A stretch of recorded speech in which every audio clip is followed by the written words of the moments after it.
Diagonal intersect at point A. ठीक है, हमको पहले क्या बनाना है, A B C D cyclic quadrilateral. तो आप एक सर्कल बनाइए,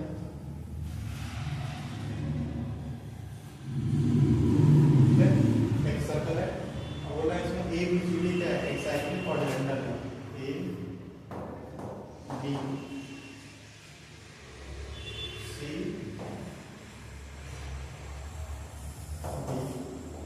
ठीक है, ए बी सी डी क्या है, cyclic quadrilateral.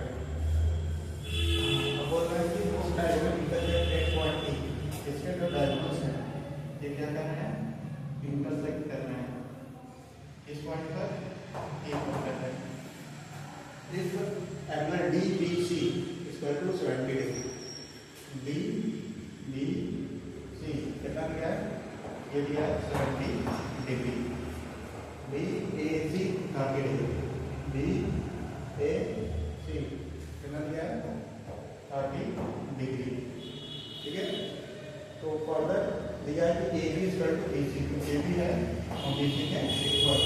Find angle E C D, E C D को फाइंड आउट करना है। Find angle B C D, B C D को भी क्या करना है, फाइंड आउट करना है। ठीक है, तो इसमें अब बोल दिया कि जो ए बी है वो बी सी के बराबर है। जब ए बी बी सी के बराबर होगा तो ये 30 डिग्री है, तो ये भी एंगल क्या होगा, 30 डिग्री होगा। ठीक है, ये भी क्या होगा, 30 डिग्री।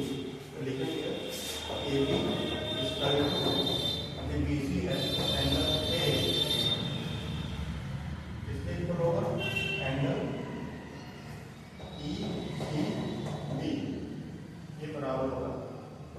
ठीक है, तो एंगल ए यदि 30 डिग्री है तो एंगल ई सी बी होगा 30 डिग्री होगा। क्यों होगा, क्योंकि sides are equal. A B किसके बराबर है, बी सी के बराबर है। ये 30 डिग्री, ये भी 30 डिग्री। तो हम आएंगे एक ट्रायंगल। ठीक है, ये 30 डिग्री, ये 30 डिग्री है। अब देखिए ये 30 डिग्री है, ये भी क्या होगा, 30 डिग्री होगा। क्यों होगा, लिखेंगे एंगल ए इसका 30 डिग्री है, तो एंगल डी क्या होगा, 30 डिग्री होगा। क्यों होगा, क्योंकि लिखेंगे angle in the same segment, angle in the same segment of the circle are क्या है, इक्वल। सेम सेगमेंट मतलब कि इसको लेके बी सी, सेम सेगमेंट मतलब बी सी। और बी सी पर कितने एंगल है, बी सी पर पहला एंगल 30 डिग्री का है, तो सेकंड एंगल कितना होगा, 30 डिग्री होगा। ये भी 30 डिग्री, ये 30 डिग्री है, तो ये भी 30 डिग्री है। क्यों है, क्योंकि angle in the same segment of the circle are equal. ठीक है, डी भी 30 डिग्री हो गया।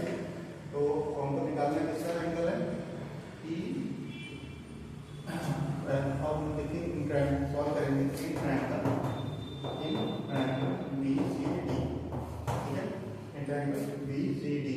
तो अब इसमें हम लोग लगाएंगे angles of triangle property, angle B plus angle C plus angle D equal to 180 degree. इसमें क्या लगाएंगे, angle triangle triangle sum property. ठीक है, तो एंगल बी की वैल्यू आपको पता है कितना लिखा है, 70 डिग्री, 70 डिग्री। एंगल सी नहीं पता है, एंगल सी करने देखिए।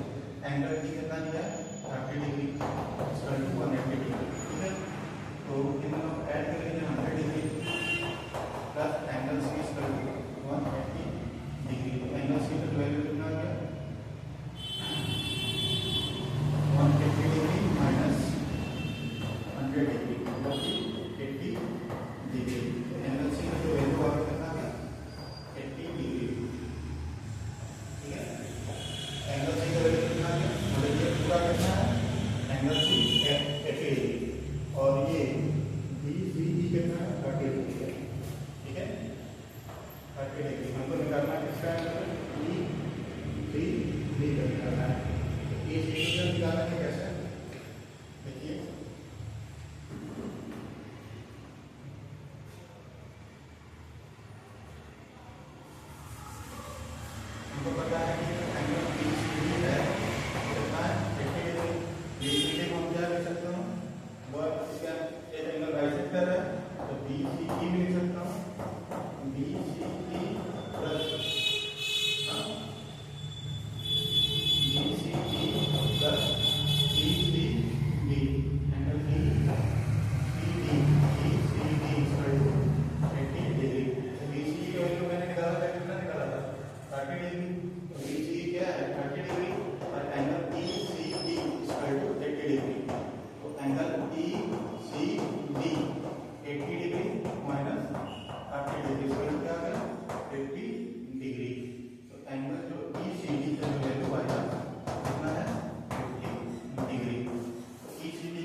तो बोला था कि ABCD क्या है, एक साइक्लिक क्वाड्रिलेटरल है, तो ABCD का साइक्लिक क्वाड्रिलेटरल बनाया। उसके डायगोनल बोला था कि AB AC BD इंटरसेक्ट कर रहा है E पर, और ये दिया BAC दिया है, DBC दिया 70 डिग्री, DBC 70 डिग्री और BAC 30 डिग्री, BAC, और इसमें कुछ कंडीशन दिया है कि AB BC के बराबर है, तो AB BC के बराबर होगा, यदि ये 30 डिग्री है तो ये भी 30 डिग्री होगा, क्योंकि जब साइड से इक्वल होते हैं तो उसके एंगल्स भी क्या हो जाते हैं, इक्वल्स होते हैं। तो हमको निकालना है ACD और BCD को कैलकुलेट करना है। तो मैंने सबसे पहले क्या किया, देखिए, तो ये 30 था, ये 30 मैंने कर दिया, और फिर क्या किया, ये 30 है तो ये भी 30 कर दिया। क्यों किया, क्योंकि सेम सेगमेंट क्या है, BC है, BC पर दो एंगल्स बन गए, एक ये और एक ये, तो दोनों क्या इक्वल हो गए। क्यों, इस तरह के angle in the same segment of the circle are equal. फिर मैंने ट्रायंगल लिया BCD में एंगल ट्रायंगल्स ऑफ प्रोबेबिलिटी को अप्लाई किया, तो angle B plus angle C plus angle D का सम कितना होगा, 180 डिग्री होता है।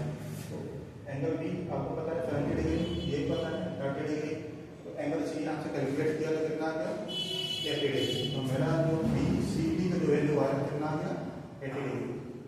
ठीक है, अब हमको जो कैलकुलेट करना था ECD की वैल्यू, ECD वैल्यू के लिए क्या किया, तो BCD जब 80 डिग्री है तो BCD को हम दो भाग में लिख सकते हैं, एक BCE लिख सकते हैं, दूसरा ECD लिख सकते हैं। तो BCE प्लस ECD का सम कितना है, 80 डिग्री। तो BCE दिया है आपको कितना, 30 डिग्री, सॉल्व करने का आया, और ECD का वैल्यू कैलकुलेट किया तो ECD का वैल्यू आया और 50 डिग्री आ गया। तो ECD 50 डिग्री, तो मेरा दो एंगल कैलकुलेट हो गया, BCD 80 डिग्री और ECD कितना गया, 50 डिग्री। ये क्वेश्चन कंप्लीट हो गया। आप लोग इसको नोट कीजिए।